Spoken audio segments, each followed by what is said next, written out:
Remplir son jardin de millions de petites billes, c'est le genre de vidéo improbable qu'on peut trouver sur la chaîne YouTube de MrBeast. Et aujourd'hui, je vais vous expliquer comment ce mec est en train de devenir numéro 1 sur YouTube. De son vrai nom, Jimmy Donaldson est un YouTuber américain de 21 ans qui fait des records de croissance sur la plateforme. En 2 ans, il est passé de 2 millions d'abonnés à aujourd'hui 35 millions. A titre de comparaison, Ninja, le YouTuber Fortnite, a connu une croissance incroyable à peu près au même moment. Et il est aujourd'hui à 23 millions d'abonnés. MrBeast fait quasiment autant de vues par mois que PewDiePie, le plus grand YouTuber. Et pourtant, il a explosé avec des concepts plus ou moins débiles comme un micro-ondes dans un micro-ondes. Regardez It's Everyday Bro 10 heures d'affilée, ou dire 100 000 fois Logan Paul. Mais sa chaîne évolue très vite, donnant lieu à des idées virales reprises par tous les youtubeurs. Par exemple, le dernier à quitter ce cercle gagne 10 000 $, ça a été repris par Hugo Posé. Ou encore, le dernier qui retire sa main de la voiture repart avec, repris par Amixem.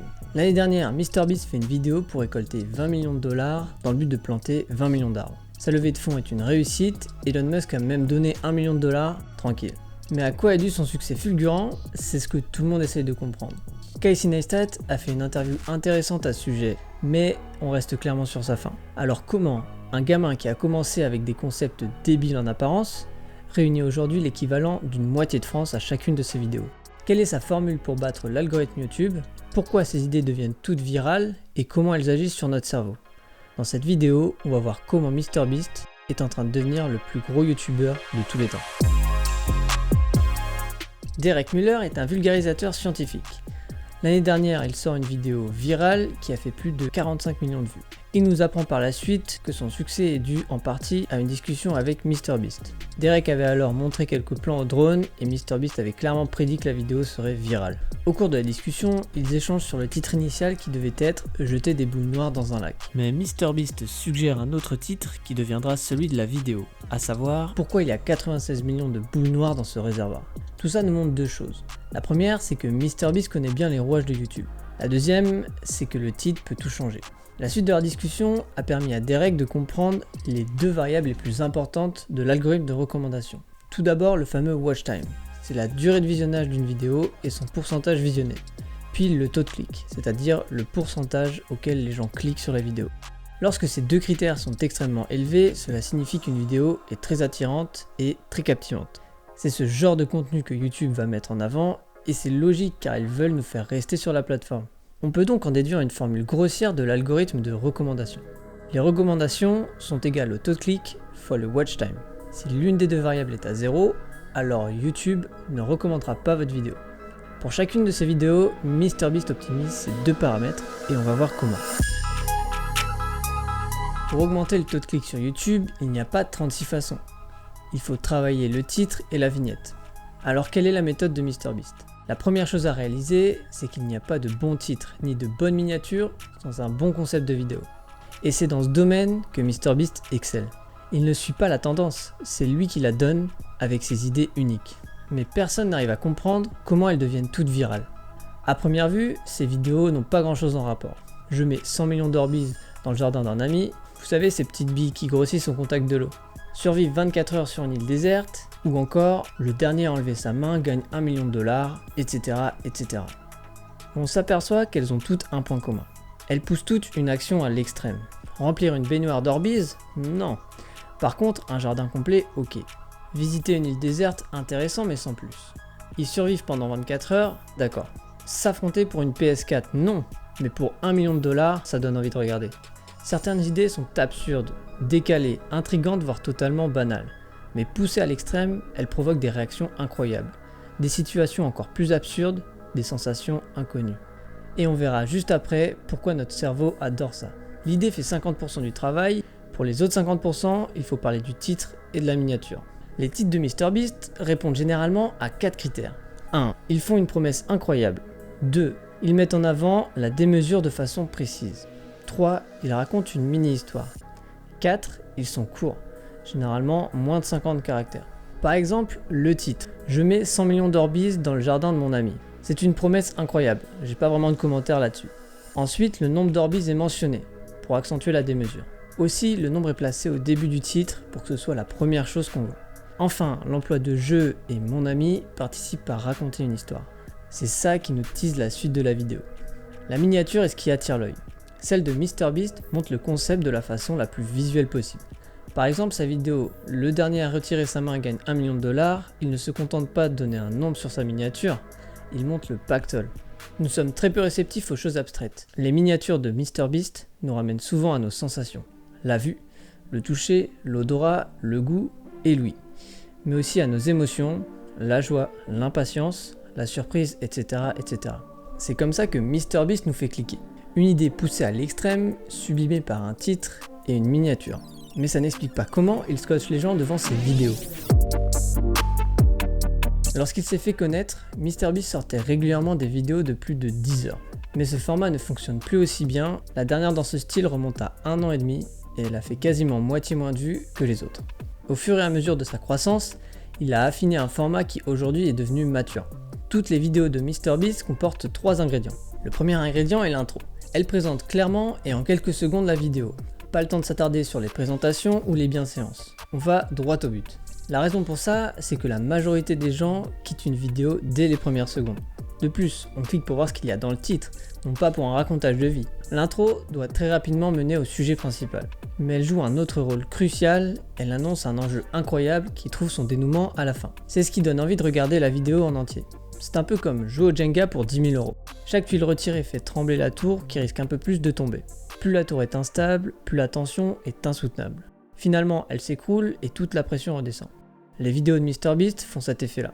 Plus on se rapproche du dénouement, plus on meurt d'envie de regarder la suite. Qui va finalement gagner les 1 million de dollars? À quoi va ressembler un jardin rempli de 100 millions d'orbises? Comment vont-ils planter 20 millions d'arbres? C'est le deuxième ingrédient d'une vidéo de MrBeast, un enjeu incroyable. Et pour l'accentuer, on doit pouvoir le matérialiser. Par exemple, lorsque des grosses sommes sont en jeu, on monte les liasses de billets, même si ce sont des fausses. Lorsqu'il y a 20 millions d'arbres à planter, on montre comment on plante un arbre. Lorsqu'il y a une Lamborghini à gagner, on montre le tout dernier modèle, même si ce n'est pas vraiment celui à gagner.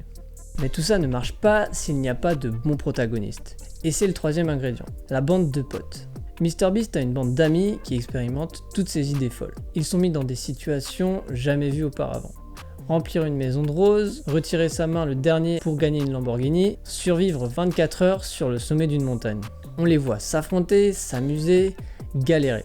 Chacun a son caractère et on s'identifie à celui qui nous ressemble le plus. Cette bande de potes nous fait vivre leurs expériences folles. Pour résumer, une intro directe, un enjeu incroyable et matérialisable, ainsi que des protagonistes à qui on peut s'identifier, ce sont les 3 ingrédients pour raconter une histoire captivante made in MrBeast. Et j'ai beau comprendre le mécanisme, il y a encore quelque chose qui m'échappe. Parce que si j'analyse froidement, regarder une bande d'amis remplir un jardin de millions d'orbises, ça ne fait pas vraiment sens. Pourquoi est-ce qu'on prend la décision de cliquer sur une vidéo qui à première vue est débile? Antonio Damasio est un brillant neuroscientifique. Il parle souvent d'un patient nommé Elliot. Elliot était un bon père de famille. Il était respecté et avait un super job. Un jour, on lui découvre une tumeur au cerveau et il est contraint de se faire enlever une partie du lobe préfrontal. Après ça, sa vie bascule. Il divorce de sa femme, puis perd son travail, il monte une affaire avec un homme peu recommandable et finit complètement fauché. Ses médecins lui conseillent alors le professeur Damasio. Antonio Damasio entreprend une multitude de tests, et il découvre qu'Elliot n'est plus capable de ressentir les émotions. Pour autant, son intelligence cognitive est intacte. Il pouvait trouver tout un tas de solutions à n'importe quel problème, mais il n'arrivait pas à en choisir une. Par exemple, il allait de restaurant en restaurant, mais était incapable de choisir un plat. Il ne ressentait pas qu'est-ce qui lui donnait envie. Le cas d'Elliot nous enseigne qu'on ne prend pas nos décisions de façon purement rationnelle. Lorsqu'on réfléchit à plusieurs options, on s'imagine les situations potentielles et on ressent un bon ou un mauvais sentiment à leur sujet. C'est ce qui nous permet de choisir. Autrement dit, nos émotions guident nos choix. Personne n'arrive à comprendre pourquoi les vidéos de MrBeast fonctionnent autant. Eh bien, c'est parce que tout le monde les analyse d'un point de vue rationnel. Avant de cliquer sur une vidéo YouTube, on ne se pose pas devant 5 minutes à analyser si elle est bénéfique ou pas. Elle provoque des émotions qui nous font cliquer instantanément. Pour résumer, on ne décide pas en analysant les choses froidement, mais en les éprouvant dans notre chair grâce à nos expériences. Et grâce aux histoires. Les histoires qu'on nous raconte sur YouTube, Netflix, à la télé, dans les pubs, partout en fait. Mais pourquoi elles nous influencent tant? Lorsqu'on est plongé dans une histoire, les zones de notre cerveau s'activent comme si nous étions réellement en train de la vivre. Dans notre évolution, elles nous ont permis de se projeter hors du présent, envisager les dangers, les ressentir et trouver les façons d'y survivre.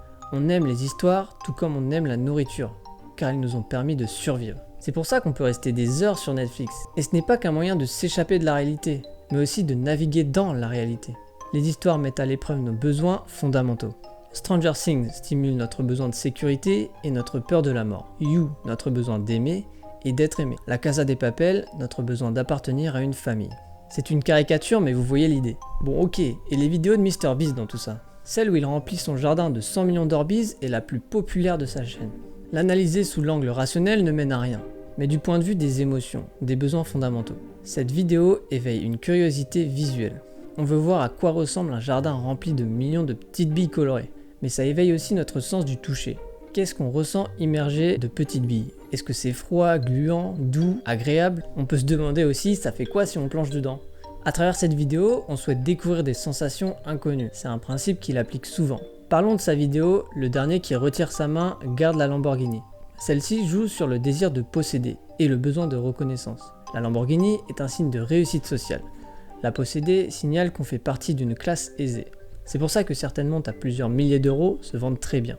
MrBeast est aussi connu pour ses vidéos de dons astronomiques. Celles-ci déclenchent nos désirs de richesse, tout comme lorsqu'on gratte un ticket Euromillions. L'argent est une source d'émotion et la psychologie derrière est passionnante, je développerai ça dans une autre vidéo. Les créations de MrBeast produisent des émotions fortes, notamment grâce à sa capacité d'investir dans YouTube comme jamais personne ne l'a fait avant. Mais quel est l'état d'esprit qui lui a permis de grossir si vite? Et comment s'en inspirer? Il y a 2 ans, MrBeast fait sa toute première vidéo sponsorisée. Ce partenariat lui avait permis d'obtenir 10 000 $. Et devinez ce qu'il en a fait? Il les a donnés à un SDF. Ce type de vidéo est un carton et il revient régulièrement sur sa chaîne. MrBeast donne aux streamers, à des inconnus, à ses amis, son frère, sa mère, au livreur de pizza, etc. etc. Moins d'1 an après son premier partenariat, il cumule 500 000 $ de dons. Puis encore 6 mois après, 1 million de $. Aujourd'hui, il a sûrement dépassé les 4 ou 5 millions de $ de dons dans ses vidéos. MrBeast donne, mais ne garde jamais rien pour lui. Lorsqu'il est interviewé par Casey Neistat, il explique qu'il ne roule pas en voiture de luxe, il vit simplement. Pour beaucoup, son rapport à l'argent est difficile à comprendre. Pourtant, le constat est simple, MrBeast se désintéresse de sa richesse personnelle. C'est grâce à cet état d'esprit qu'il a réussi à dépenser et donner si facilement. Et par extension, à mener sa chaîne là où elle en est aujourd'hui. Sa réelle motivation, c'était de devenir youtubeur. Il a produit des centaines et des centaines de vidéos avant d'être connu. C'est pour montrer à quel point il le voulait. Depuis ses premiers succès, son but a toujours été la croissance de sa chaîne YouTube.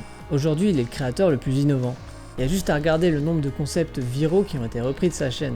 C'est juste impressionnant. Et tout ça, c'est parce que MrBeast a investi en masse dans une chose, ses idées. Il a dépensé énormément d'argent comme on l'a vu, mais aussi énormément de temps à brainstormer comme il l'explique dans certaines interviews. Et ça produit 3 effets incroyables. 1. Ça le rend unique. 2. C'est lui qui crée les tendances sur YouTube. 3. Ça fait de lui un leader. MrBeast est en train de devenir le plus grand YouTuber de tous les temps et la principale raison à cela, c'est qu'il optimise sa créativité. Merci infiniment d'avoir regardé jusqu'au bout. N'hésitez pas à vous abonner, cette vidéo est mon interprétation de centaines d'heures de contenu visionné et de livres lus. Si vous souhaitez en savoir plus sur mes lectures, je vous ai mis un lien en description. Merci encore et ciao!